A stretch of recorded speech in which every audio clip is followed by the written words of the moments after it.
Vendredi dernier, une nouvelle attaque a été enregistrée dans le nord du Burkina. La cible des individus armés, la grande mosquée de Salmossi, à l'heure de la prière du soir. Quant au bilan, il fait état d'au moins 16 morts.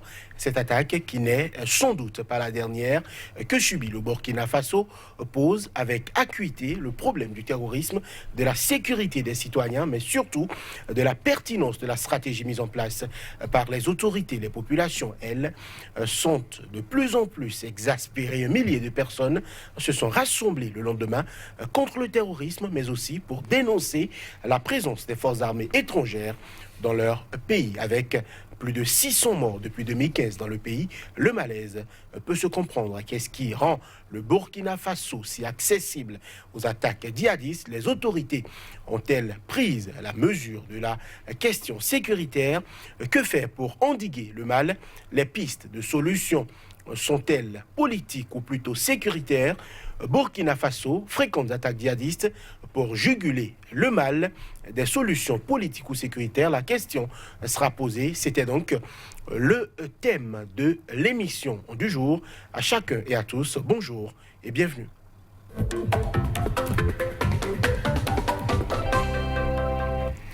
À nos côtés sur ce plateau, Souleymane Hamzat, bonjour. Bonjour, cher. Vous êtes spécialiste des questions de protection et de sécurité, spécialiste également en problématique du terrorisme. Face à vous, aujourd'hui, un sociologue, Aimé Tchefa, bonjour. Bonjour. Bon retour sur Angle de Vue. Vous êtes expert en stratégie de développement également. Messieurs, les attaques sont devenues quasi quotidiennes. Souleymane Hamzat, le Burkina est-il, selon vous, de plus en plus fragilisé?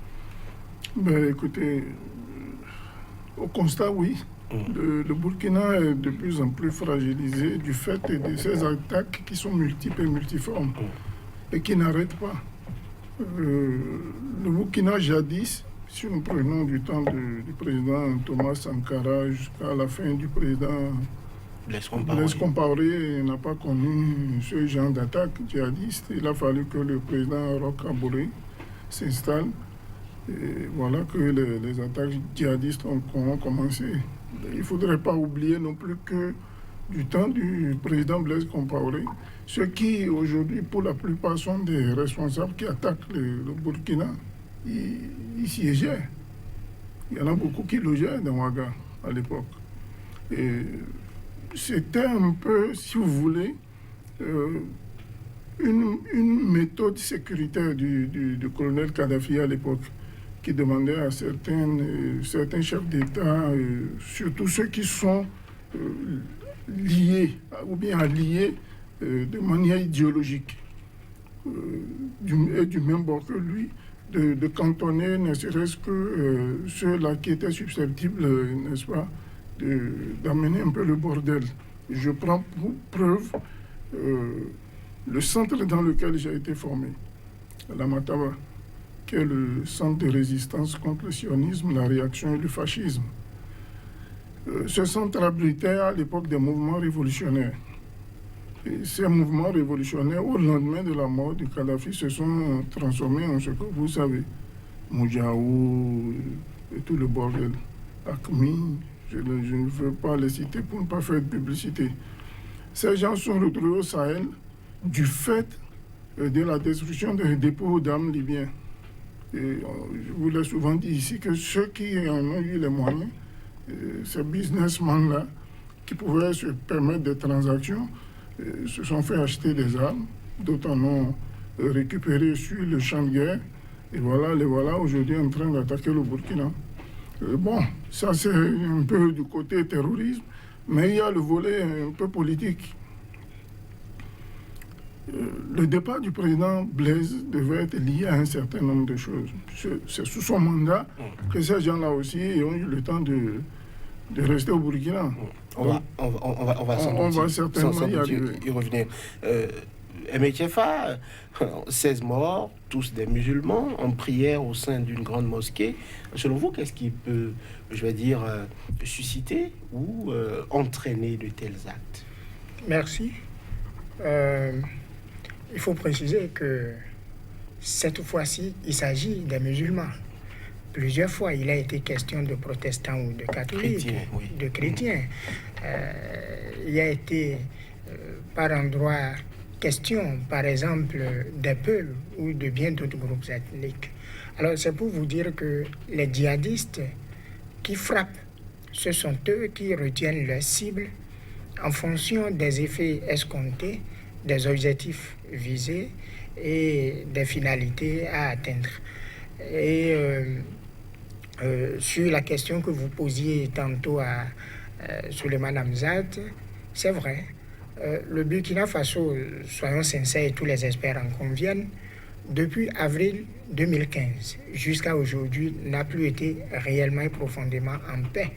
Et vous avez su le dire dans votre introduction liminaire, plus de 600 morts et plus de 280 000 déplacés à l'interne, avec toutes les conséquences que nous connaissons sur le plan économique, sur le plan social, sur le plan sécuritaire et même sur le plan politique. Le président Kaboré, jusque-là, n'a pas encore réellement trouvé le mécanisme idoine pour régler la question, puisque plusieurs fois il a changé de ministre de l'Intérieur et de la Sécurité. Plusieurs fois, les grands patrons dans les sérails, aussi bien de la sécurité que de la défense. Et vous n'êtes pas sans savoir que c'est la conférence du 15 au 17 février 2014 qui a créé le G5 Sahel avec pour slogan sécurité et développement. Donc, toujours pour la protection, la sécurité des biens et des personnes, la lutte contre le terrorisme, le djihadisme et les groupes d'autodéfense. Et ensuite, en juillet 2017, Alliance Sahel, sous l'égide de la France, de l'Allemagne, bien sûr à leur côté l'Union européenne, la Banque mondiale, la BOAD, et plus tard ils se sont fait rejoindre par le Royaume-Uni de la Grande-Bretagne, l'Italie et l'Espagne. Et pourtant, le problème reste entièrement posé. Au point où, dernièrement, en août 2019,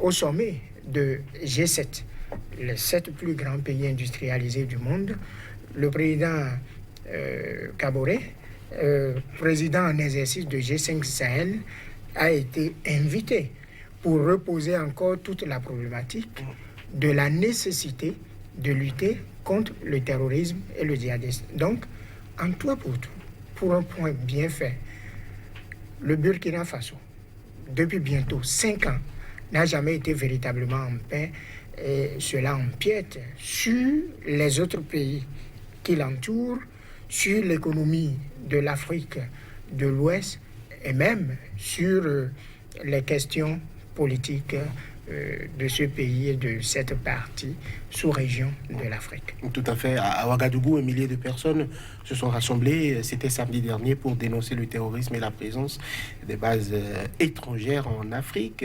Est-ce que, selon vous, le moment est propice à la manifestation? Ce n'est pas qu'au Burkina que cela se passe. Les gens manifestent aussi au Niger pour demander le départ des bases militaires européennes, occidentales.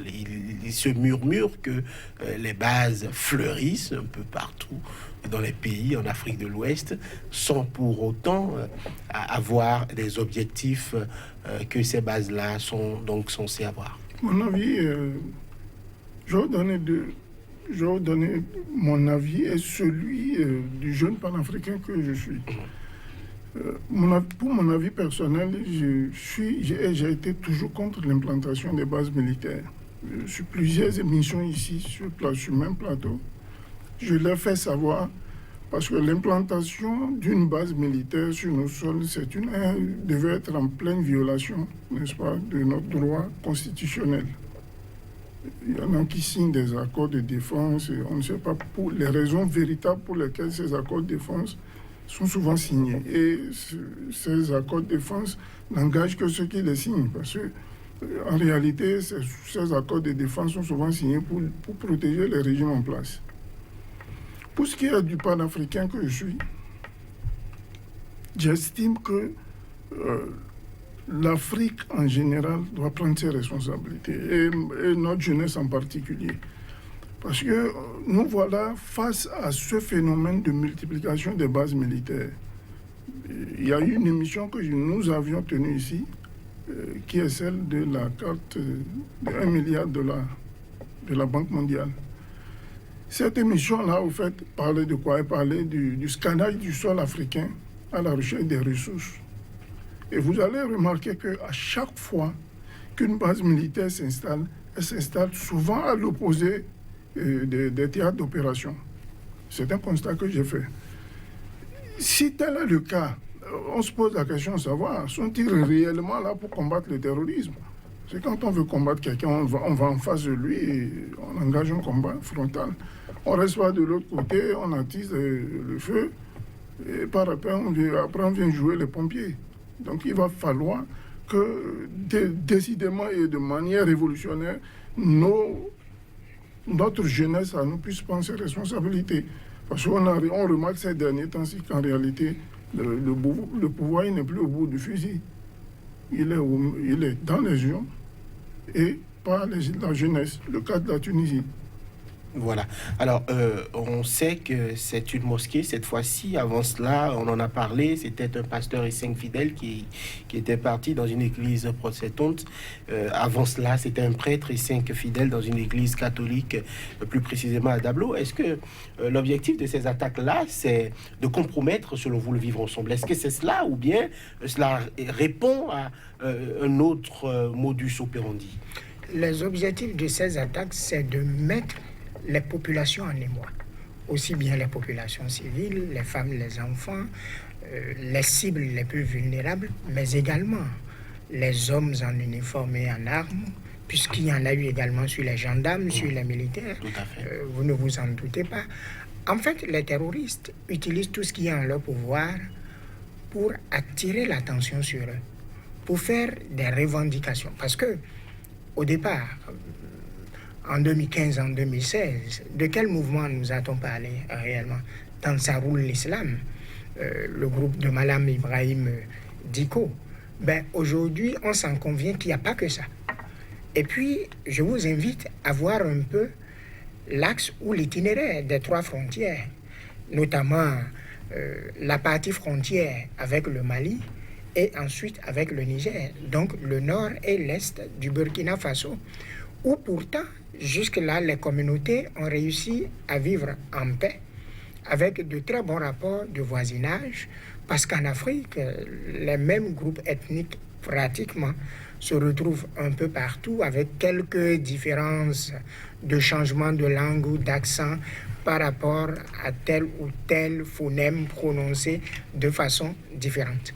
Alors, ce qui permet aux terroristes d'attirer l'attention sur eux, ce sont ces genres d'opérations, ce sont ces genres de coups pour pouvoir remettre en cause la paix et la stabilité nationale afin de déposer leurs revendications, de tordre le cou aux dirigeants et aux autorités politiques pour pouvoir prendre donc en compte ce qu'ils revendiquent et qui, dans le fond, ne reste pas forcément pertinent à tout point de vue. Par exemple, sur la question de l'islamisation et de la pratique de la charia dans des États qui sont purement laïques, mentionnés comme tels dans les constitutions. Mais par contre, sur les revendications identitaires, les revendications liées au pouvoir local, les revendications liées, je dirais, à la partialité dans la distribution et le partage des richesses de ces pays qui, à mon humble avis, sont des revendications fondées et qui, du point de vue socio-économique, ne sont pas à balayer. Puisque, quoi que l'on dise, en matière de solution à ce problème qui se pose, à mon avis, l'aspect socio-économique a un grand poids qu'il ne faut pas négliger. La belle preuve, des alliances secrètes, des bases militaires s'installent, des forces d'interposition se dépêchent, on met en place plusieurs organisations, on double des effectifs à des endroits donnés, mais le problème s'envenime de plus en plus. Ça veut dire donc que les solutions sécuritaires, les solutions politiques ne sont pas des réponses évidentes et corsées à ce problème. Il lui fallut introduire également des variables liées à l'économie, au social, à la culture, à l'éducation, bref, au développement, pour changer de fusil d'épaule, puisque jusque-là, c'est cela qui véritablement n'a pas été essayé pendant longtemps. Et il faut qu'on l'essaye, des organisations le comprennent. Le programme des Nations Unies comprend cela de plus en plus. La Banque mondiale comprend cela de plus en plus. Il y a des programmes qui sont en train d'être mis en œuvre, mais qui, jusque-là, ne sont pas encore opérationnalisés de façon optimale pour pouvoir générer ne serait-ce que ces effets à long terme. Alors, Souleymane Hamzat, le président Kaboré a exhorté les Burkinabés, toutes confessions religieuses, toute origine sociale et communautaire confondues, à rester unis ou solidaires. Est-ce que, selon vous, c'est un message qu'il faut, je vais dire, répéter autant que faire se peut? Écoutez, la pédagogie n'a jamais fait du mal. S'il trouve qu'il peut, il doit répéter tout le temps ce même message.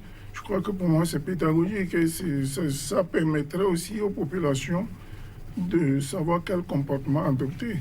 Mais permettez-moi de rebondir un peu sur le volet politique de cette crise. Allez-y. Le président, au départ du président, ce sont des remarques personnelles. Au départ du président Compaoré, il y a eu la dissolution du RSP, qui était une armée dans une autre. Tout à fait. Au sein du RSP se trouvaient certains qui n'étaient pas contents, n'est-ce pas, et qui ont même procédé à un coup de force. Et de là, je me fais une analyse simple. Est-ce que ces attaques-là sont réellement des attaques terroristes? C'est une question que je me pose.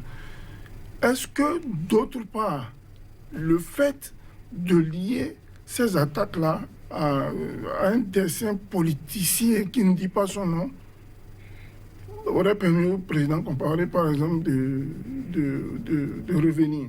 Je prends pour preuve toutes les recherches qui sont faites par le général Djendjeri en étant en détention sur le cas du terrorisme au Burkina actuellement. Il a demandé au pouvoir de lui permettre, n'est-ce pas, de faire des états de lieu, de faire une étude approximative de contrecarrer, de pouvoir contrecarrer le terrorisme. Il en est à l'œuvre actuellement. Je pense aussi, pour un dernier cas, que quand un régime vient au pouvoir en Afrique, pour la plupart, vous allez observer que on veut tout balayer et tout recommencer. C'est dangereux, c'est extrêmement dangereux. Il y a des acquis, il faut les garder. Il y a des personnes bien indiquées, il y a des voies autorisées. Il ne faut pas les mettre à l'écart. Ça se passe dans tous les pays, y compris le nôtre. Quand on vient aller, il faut nettoyer tout, on ne veut plus en entendre parler. Ils sont moins compétents que nous, ou bien on est plus compétent qu'eux, etc., etc. Vous mettez, n'est-ce pas, ces valeurs sur le côté. Vous venez avec des gens qui ne s'y connaissent pas du tout, pour n'avoir pas exercé longtemps, ou qui sont des novices, des apprentis politiciens, et ils viennent foutre le bordel. De par leurs actes, de par leur comportement. Ils dissocient, ils bousillent tout un appareil sécuritaire qui avait été mis en place et qui a régné 27 ans. Blaise, c'est 27 ans de pouvoir quand même. Donc, il y a une ossature sécuritaire qui était en place. Il ne faut pas venir du jour au lendemain chercher à tout dégarnir. Vous comportez de la sorte, le RSP il est dissous, les tenants de la sécurité au temps du président Compaoré, ils sont pourchassés, d'autres sont mis en prison. Non, c'est pas moi. À mon avis, c'est pas la solution. Et rien ne se fait dans l'exclusion. Ça, il faut l'apprendre. Et il faut que ça fasse cas d'école. Parce que l'exclusion, on sait ce que ça donne après. Hein. Et il ne faudrait pas que nos dirigeants s'amusent souvent à venir au pouvoir et à mettre sur la touche ceux qui sont capables, surtout. Alors, le Burkina, c'est vrai, il y a quelques années, était encore, on va dire, même comme une cheville ouvrière pour ce qui est des questions sécuritaires, notamment la libération d'otages au niveau du Sahel. C'est vrai, il y avait un certain général Gilbert Diendéré qui menait même certaines de ces opérations-là pour la libération d'otages. L'homme est aujourd'hui tombé en disgrâce, accusé de fomenter des coups d'État, condamné à 20 ans de prison ferme. Il est en prison, notamment avec un autre général, Djibril Ipene Bassolé. Est-ce que selon vous, je vais dire, la décapitation de ces généraux-là qui étaient tout seigneur à l'époque et qui régnait et qui peut-être apportait des solutions.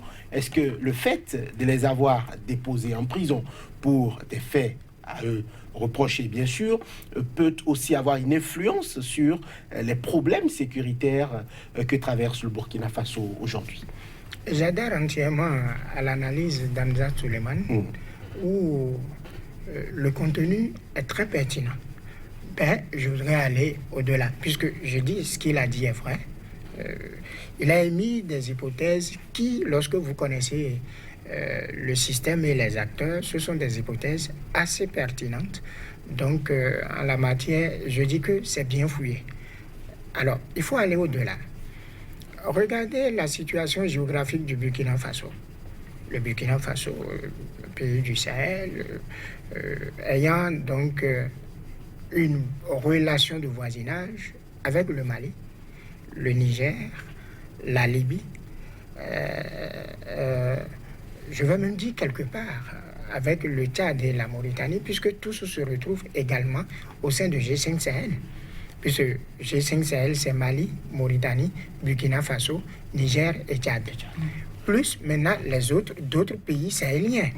Le Mali, qui se retrouve encore là, la Libye, l'Algérie, et le Burkina Faso et le Niger même. Alors, quand vous prenez ces pays où vous retrouvez les Touaregs, où ils ont déjà une culture de guerre, il y a une culture et une façon de faire les choses, et que au sein de cet ensemble, le Burkina Faso aussi s'y retrouve, avec au pouvoir le président Compaoré qui a fait 27 ans, qui était, disons, carrément le répondant de la France en termes de négociation pour la libération des otages, un système qui a mis du temps à être mis en place. C'est vrai, on ne peut pas raser ça du jour au lendemain sans qu'il n'y ait de conséquences. Ce n'est pas possible.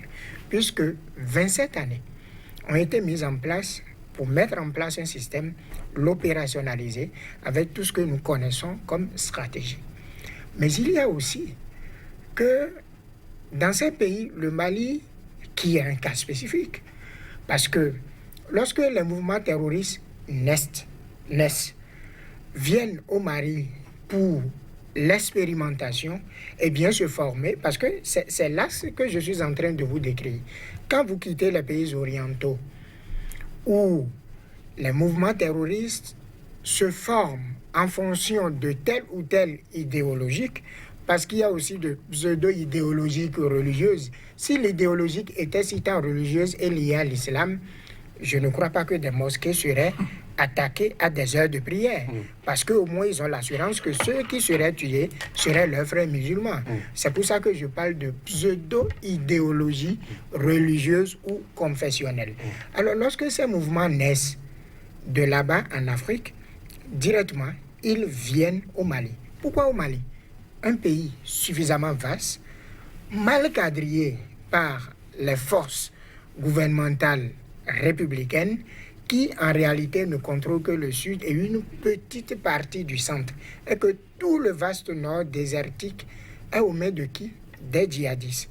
Alors ils viennent là comme terrain d'opération et d'entraînement et après retournent en Algérie.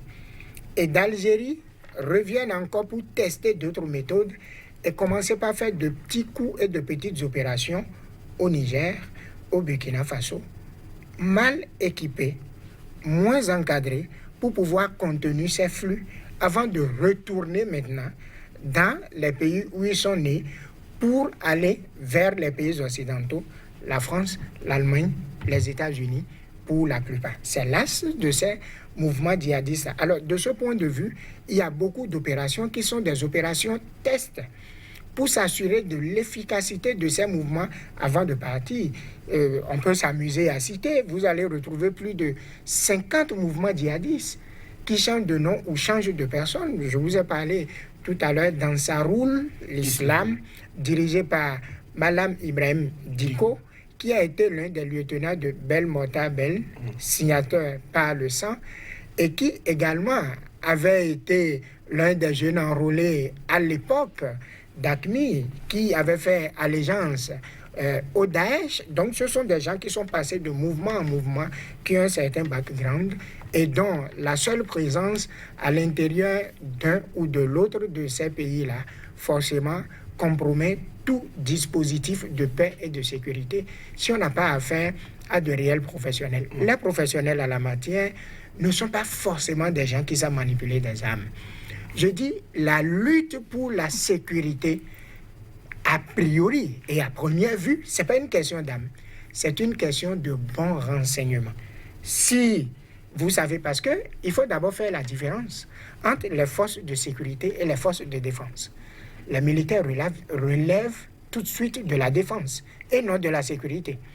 Les policiers, les gendarmes, d'abord de la sécurité et non de la défense. C'est après que le complément se fait en fonction des besoins. Alors, un policier qui doit opérer, ou si vous prenez un démembrement de la GIGN qui doit opérer, c'est d'abord une question de renseignement. Si, par exemple, je prends l'attaque de Yigour, si des informations de très bons renseignements avaient été sues, les troupes se seraient campées et on aurait déjà attendu ceux qui viendraient. Et ceux qui viendraient ne sont pas des gens comme armés en bonne et due forme que l'on pourrait reconnaître de loin. Ils peuvent être des gens comme vous et moi, habillés en de simples civils, qu'on ne peut pas voir venir. C'est ça le terrorisme aussi. Ça peut être une fillette de 10 ans qui est porteuse d'une bombe sur elle ou dans son ventre. Alors c'est un phénomène assez complexe à aborder avec beaucoup de circonspection, avec une connaissance profonde et fine du terrain, avec une connaissance minutieuse des groupes djihadistes, terroristes et d'autodéfense, avant de parler maintenant d'armes et d'autres formes d'équipements nécessaires pour neutraliser. Voilà, alors il y a le président Blaise Compaoré qui avait écrit une lettre à son successeur et qui avait marqué, on va dire, sa disponibilité à aider à la reconstruction de son pays. Est-ce que selon vous, l'expérience du président Blaise Compaoré peut être encore utile pour le Burkina Faso d'aujourd'hui, notamment en termes sécuritaires, puisqu'il est question de sécurité sur ce plateau? Je ne vais pas parler du président Compaoré en les termes d'homme d'État. Je vous parlerai du soldat. Je vous parlerai du soldat. Le président Compaoré, compagnon du président Sankara, dont je salue la mémoire, n'est-ce pas, respect et surtout que son âme repose en paix, et que justice soit surtout rendue, a été l'un des meneurs du coup d'État du 4 août 83. Si, après quelques années, il y a eu des brouilles que nous en sommes arrivés à la rectification, ce n'est non plus l'objet de notre discussion ici. Cela a permis au président Compaoré de faire ses armes, c'est-à-dire de faire son expérience. Et l'expérience a duré 27 ans. 27 ans durant lesquels, sur le plan militaire, il a fallu, vous allez remarquer qu'il y a eu on accuse de tuerie de tels les commandants Lingani et Zongo. Et ensuite, il y a eu des journalistes comme Norbert Zongo, tout ça. Donc ça veut dire qu'il s'implantait un système. Dois-je appeler ça un système de répression? Je ne sais pas. Mais pour quelqu'un qui regarde de loin, il peut confondre ça à un terrorisme d'État. Ça s'appelle du terrorisme d'État, en termes clairs. Et une fois ce système-là installé, s'il est bien verrouillé, qu'ils ont les hommes, les moyens, et surtout la capacité managériale à tenir ces forces-là en mouvement et en disponibilité opérationnelle, il n'y a rien qui peut... C'est-à-dire qu'ils sont implantés, il n'y a rien qui peut les faire bouger de ce qu'ils ont, des objectifs qui se sont fixés. La nature a horreur du vide. Le président Compaoré, aujourd'hui, se trouve en exil. Il envoie une lettre à son prédécesseur. Et je vous ai parlé du plan politique. À son successeur, pardon. Ça veut tout dire. Ça veut dire, ces gens-là, je les connais. J'ai pratiqué le terrain pendant 27 ans. Et 27 ans durant lesquels le président Compaoré était devenu mais le métronome de tous les règlements de conflit dans la sous-région. Tout à fait.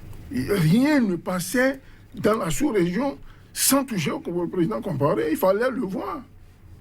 Quand il y avait la crise en Côte d'Ivoire, le président Gbagbo a essayé de l'écarter, mais François lui a dit va voir le président Compaoré. Mais c'était sur la base d'un consensus politique, des accords qui sont liés, mais qui sont tapés dans l'ombre et qui ne disent pas leur nom. Vous savez que tout ne se révèle pas sur un plateau de télévision, et surtout en matière de terrorisme. Il faut être prudent sur la question quand on parle des histoires liées au terrorisme. Mais autour du président Compaoré, sachant qu'une hirondelle ne fait pas à elle seule le printemps, mais il y avait des hommes. Il y avait des hommes, et pas n'importe lesquels. Vous venez de citer le général Djibril Bassolé. Vous avez cité le général Djendjeri, qui, à leur époque, avait tenu le président. S'il a pu tenir 27 ans, vous croyez que c'est parce qu'il était le beau Blaise? Non, c'était justement parce qu'il avait les hommes autour pour tenir l'appareil sécuritaire de l'État et lui donner une posture internationale. Mais une fois cette posture internationale gagnée, on en faisait un bâton de commandement. Et le président Blaise était incontournable. Si aujourd'hui il propose des approches ou des solutions de sa position extérieure, à mon avis, un citoyen reste un citoyen. On a beau dire il a changé de nationalité, le président Blaise, pour moi, c'est un Burkinabé. Et à tout moment, qu'il soit détenu ou non, comme le fait actuellement le général Djendjeri, pour moi, c'est un exemple à ne pas négliger. Écoutez-les. Ils ont peut-être la solution au problème. Le fait de refuser, et comme je vous l'ai dit précédemment, de se cantonner dans une idée que c'est moi le meilleur, c'est moi qui connais tout, on a la science infuse, mais vous passez à côté de ces gens-là qui ont certainement des ramifications personnelles avec ces groupes-là pour les avoir gardés chez eux pendant les 27 ans. Quand je connais M. Johannes Toanou, que quelqu'un veut venir à Sika TV, c'est vrai quand même que je vous appelle pour avoir des renseignements. J'ai un ami, et ainsi de suite. Donc, la relation de personne à personne reste. Écartons M. Blaise Compaoré, président du Burkina Faso. Moi, je parle du capitaine Compaoré. En ces termes-là, il faudra écouter tout le monde. Et dans le terrorisme, je pense que l'approche n'est pas militaire. Je finis par comprendre un certain nombre de choses. Et quoi qu'il en coûte, que cela soit écrit, je dis et je l'assume, ils finiront toujours par aller à la table de négociation. Il n'y a aucune autre solution que de retourner s'asseoir. Parce que ces gens-là n'ont aucune revendication. Moi, je ne vois pas pourquoi ils se battent. Ansar dit, et puis je tue mon frère en islam. Ça veut dire quoi, ça? Qu'est-ce que c'est que ce bordel?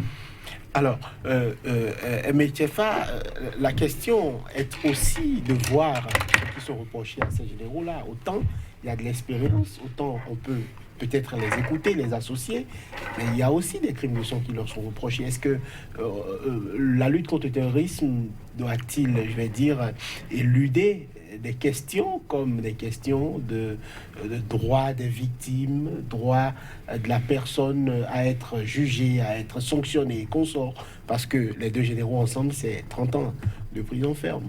20 pour l'un, 10 pour l'autre. Est-ce que selon vous, on doit aussi, on va dire, passer sous silence un certain nombre d'affaires, parce que le général Gilbert Diendéré peut encore être appelé à être écouté dans d'autres procès ou dans d'autres affaires qui sont censées s'ouvrir pour que le Burkina Faso puisse avancer? Bon, en fait, vous posez une question mais suffisamment lourde avec deux dimensions.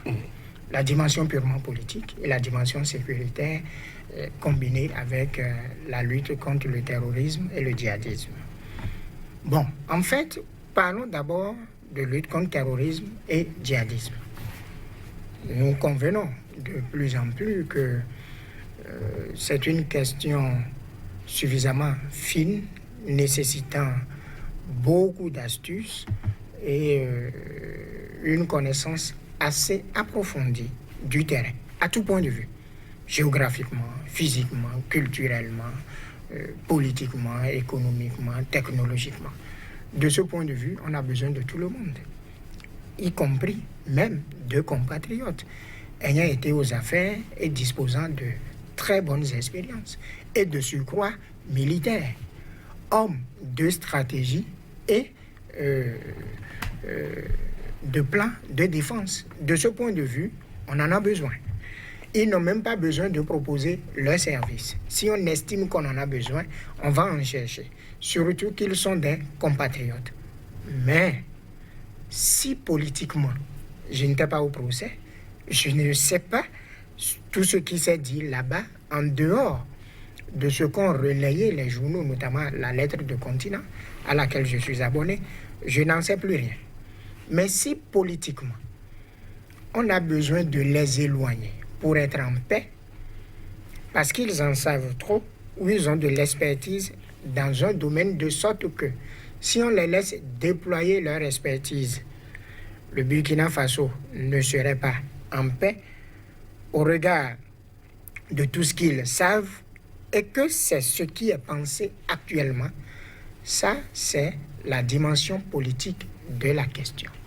Observez bien dans tous les pays du monde, les pouvoirs civils n'aiment pas les militaires ayant été au pouvoir, même si ces derniers deviennent des civils. Pourquoi? Parce qu'en fait, ce qui fait la force d'un homme d'État, d'un homme politique, même dans les pays occidentaux, y compris la Russie, ce sont les armes. Pourquoi l'autorité de l'État est-elle crainte? Parce que l'État dispose de pouvoir pour vous contraindre à faire sa volonté. Alors, celui qui est au pouvoir, qui est un civil, ne peut pas aimer des militaires qui ne lui font pas allégeance. Voyez le problème comme cela et tout doit être compris comme cela. Et c'est pour ça que lorsqu'un pays est un pays de démocratie, pour pouvoir accéder à la magistrature suprême, donc par le biais des urnes, il faut ne pas être militaire. Il faut ne pas être des forces armées pour pouvoir avoir maintenant l'armée à sa disposition. Les deux généraux dont nous parlons, plus d'autres, il ne faut pas oublier Zidane, qui n'est pas n'importe qui aussi. Alors, si vous les prenez au Burkina Faso, ce sont des gens qui, au pied levé, peuvent vous conter l'histoire de l'armée burkinabé, qui ont été acteurs directs ou indirects de plusieurs opérations et qui en savent. En principe, c'est une richesse. En principe, ce sont des sources à conserver pour la formation, pour l'éducation des jeunes militaires et des géostratèges, pas seulement du Burkina Faso, mais de l'Afrique, de la sous-région. Mais si quelque chose leur est reproché, du point de vue politique, parce qu'aussi, ils peuvent faire valoir cela du jour au lendemain, devenir des candidats à une élection présidentielle et vendre cela cher, même s'ils ne sont pas élus, ils peuvent soutenir des candidats qui peuvent être élus. Alors, tous ces paramètres considérés, avec des variables aussi profondes, que cela serve l'État, la politique, la sécurité ou tout ce que vous voulez, parfois il serait bien de les garder un peu loin de soi pour pouvoir être en paix. Et je crois que c'est ce qui est en train d'être appliqué. Je vais rebondir en 2 minutes sur ce que vient de dire mon co-débatteur. Je suis entièrement d'accord avec lui, mais à quelques exceptions près. Je prends le cas des Kurdes, je sors un peu du contexte, avec ce qui se passe en Syrie. Les deux généraux là sont mis sous la touche du fait d'avoir participé à un coup d'État et pour d'autres raisons que nous n'énumérons pas ici. Cela ne doit pas dispenser l'État de les punir. Il faut que cela soit clair pour nos téléspectateurs. On n'est pas en train de défendre ici le cas du général Djibril Bassolé ou du général Djibril Diendéré. Mais nous reconnaissons en ces hommes du mérite et de la compétence qu'il ne faudrait pas négliger, tout simplement. Et quand je vous parlais tantôt des Kurdes, c'est pour éclairer ce que vous venez de dire. C'est une manière de dire on peut être opposé sur ce qu'il y a de fondamental. Mais sur ce qu'il y a de général, il faut qu'on soit d'accord. Vous voyez, les Kurdes, quand ils se sont acculés, ils se sentent acculés parce que les Turcs sont en train d'avancer. Ils ont dû céder du terrain. Leur autonomie qu'ils cherchaient, ils l'ont brisée. Et ils ont permis à ceux qui les combattaient hier de venir aujourd'hui les défendre. Si ces deux généraux sont utiles à l'État burkinabé et de par leurs compétences sont susceptibles de mettre un coup d'arrêt au terrorisme dans le Sahel, je pense qu'il faut leur demander leur avis. Je ne veux pas dire les libérer. J'espère que nous sommes clairs par rapport à ce que nous avançons ici. La question, ce n'est pas l'impunité. S'ils ont été condamnés pour des faits avérés, ils subissent les rigueurs de la loi. Personne n'est au-dessus de la loi. Mais s'ils ont des compétences en la matière, parce que l'État est en difficulté, s'ils ont les compétences pour régler les problèmes, moi au pouvoir, je vais me gêner d'aller les chercher. J'irai les chercher pour leur dire, voilà, vous étiez là 27 ans, il s'est passé ça. Qu'est-ce qu'on fait? Vous connaissez un tel, vous connaissez un tel. Alors, ensemble, asseyons-nous du point de vue patriotique. Et là, la nation passe avant tout. Mettons nos intérêts politiques et égoïstes là de côté et ramenons la balle à terre. Faisons en sorte que, parce que le Burkina est une terre très hospitalière. J'y ai été plusieurs fois. Ce pays, moi je les appelle les Vietnamiens d'Afrique. Il n'y a qu'à voir comment ces gens-là sont dégourdis au travail. Et ça, il faut saluer pour ça la mémoire du président Thomas Sankara. C'est ce que j'allais dire. Alors, aujourd'hui, on a l'impression, MTFA, qu'il arrive même que les groupes terroristes, ces groupes-là, travaillent ensemble. On a l'impression parfois que en Sardine, Front du Massina, Al-Mourabitoun peuvent se réunir ou s'associer pour faire des incursions. À quoi cela répond-il? Puisque visiblement, il y a, comme qui dirait encore, des clivages au sein de ces différents groupes-là. Non, ces mouvements ont toujours travaillé ensemble, d'une manière ou d'une autre. Puisque vous avez en fait à la tête de ces mouvements telle ou telle autre personne ayant été lieutenant ici ou ayant été commandant dans le mouvement de tel autre et sur rien du tout est parti avec 2 ou 3 partisans aller créer leur mouvement ou c'est juste pour de petits détails idéologiques et philosophiques avec une teinte de coloration par rapport à tel ou tel aspect de tel ou tel autre point de revendication. Donc c'est comme ça. Alors, s'ils ressentent la nécessité de juguler leur action pour pouvoir atteindre les objectifs, ils le font. Si pour eux ce n'est pas important, ils ne le font pas. Et il arrive très souvent que je ne voudrais pas entrer dans leurs confins ou dans les réalités qui leur sont propres, parce que ce sont des réalités assez complexes auxquelles il faut être initié réellement pour en parler. Est-ce que vous savez, par exemple, que en 2014, 5 de ces mouvements ont fait allégeance à AQMI, Al-Qaïda au Maghreb islamique, qui n'est pas Al-Qaïda même, puisque Al-Qaïda même, c'est encore toute autre chose, qui n'a rien à voir avec l'Afrique. Al-Qaïda n'a pas le temps de venir en Afrique, mais vous avez AQMI, Al-Qaïda au Maghreb islamique, donc qui est la partie, disons, pratiquement africaine d'Al-Qaïda avec le travail qui se fait. Donc, ce sont des mouvements qui, c'est vrai, du point de vue idéologique, sont différents, mais qui, peut-être du point de vue stratégique, à des moments donnés, et surtout par rapport à l'objectif global visé, restent forcément ressemblants les uns des autres et qui, mettent en avant des revendications islamiques ou je dirais pseudo-islamiques dans la plupart de leurs quêtes, parce qu'il n'y a aucun d'entre eux réellement ou fondamentalement qui se serait passé d'islamisation ou de pratique de la charia comme loi de la République dans sa plateforme revendicative. Voilà. Monsieur le Madame, rapidement, bout de fin.